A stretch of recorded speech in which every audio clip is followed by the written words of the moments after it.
First images from Firefly Aerospace's Blue Ghost lunar lander have been released after its successful soft landing, as the race between commercial space enterprises picks up pace. Moments after the landing, the lander captured and transmitted images back home with spectacular views of Earth. Blue Ghost launched in January on board a SpaceX Falcon 9 rocket, taking a payload of 10 NASA instruments. It's the second privately owned spacecraft to land on the moon, but the first to do so without crashing or falling over. Feel safe for landing. We're on the moon. Okay. The second ever person to set foot on the moon, Buzz Aldrin, watched on as Blue Ghost touched down. In a video posted to X, he congratulated the Texas-based company on a successful landing.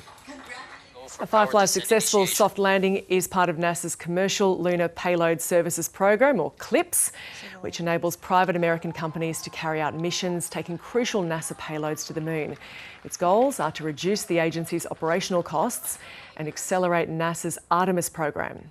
Firefly's Blue Ghost landing was the third CLPS mission. The first was Atrobotic Technologies' Peregrine lander, which failed in space. The second was Intuitive Machines' IM-1 mission, which landed on the moon, but it tipped over on its side. And Intuitive Machines will get another chance with the IM-2 lander to touch down this Friday. Now, Jaxon Liebeck is a flight director on the mission, and he joins us now. Jaxon, I know this landing was cause for celebration. Can you tell us about that moment that the spacecraft was confirmed stable and upright? It was really unreal. What a lot of people don't understand is the last 15 minutes is all automatic. And so we were just sitting there watching, verifying, and we don't get to see live footage of it, of course. We're just looking at the messages the spacecraft is sending down. We checked all of the telemetry and we saw that we had an extremely soft landing. It was actually softer than all of our simulations that we've done in the past. And tell us about this mission, what it's part of, what it's building towards. Yeah, this mission is building towards really just us going to the moon again. A lot of people don't realize that it's very difficult to go to the moon. Yes, we did it back in the 60s, but that was when you had humans on board and NASA really heading that. So now NASA are funding private companies to sort of compete, but work together as well to try and land on the moon successfully by themselves. And it's incredibly rewarding to be a part of a company that was the first to do it. Yeah, so this landing was upright. It was within 100 metres of its target. Can you explain to us the difficulty of achieving this? It's extremely difficult. I don't think people realise that we have no idea of that 100 meters, what it looks like. If you go outside now, you'll see that the ground isn't very flat. And so we had a vision navigation team that designed a software that would automatically look for a safe place to land once we were about 100 meters from the ground.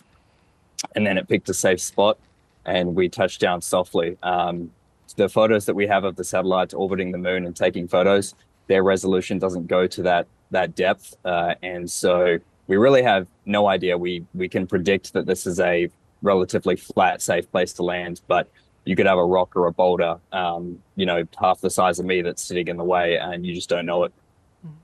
What did you think of those images sent back? They're amazing. We're actually still getting images back right now, now that we've got our high-gain antenna working, and we're sending down videos, images, and I'm sure Firefly is going to be posting more to come. I've seen some just recently, actually just popped off console, as you can see behind me there, as we were downlinking more videos and images of the landing last night. Tell us more about what will be done up there and what the mission is part of. Yeah, so we have 10 payloads or scientific instruments on board the spacecraft. So we're looking to be the first company to have a payload that's going to drill into the surface of the moon. We have various technologies measuring GPS data, looking at Earth.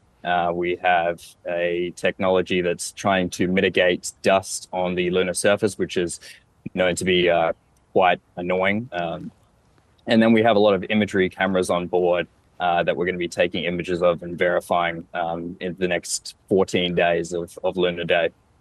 And then what comes next? Lunar night. We'll operate into lunar night. We're going to be taking a video of the sunset. And there's a phenomenon where the astronauts back in the 60s said that they thought the lunar dust levitated. So we're going to try and prove that that's a real thing. and then we're going to operate into the nighttime. But temperatures get pretty cold at night, so we don't expect to survive the lunar night. Jaxon Liebeck, Flight Director of the mission, joining us there. Thank you for your time. Thank you.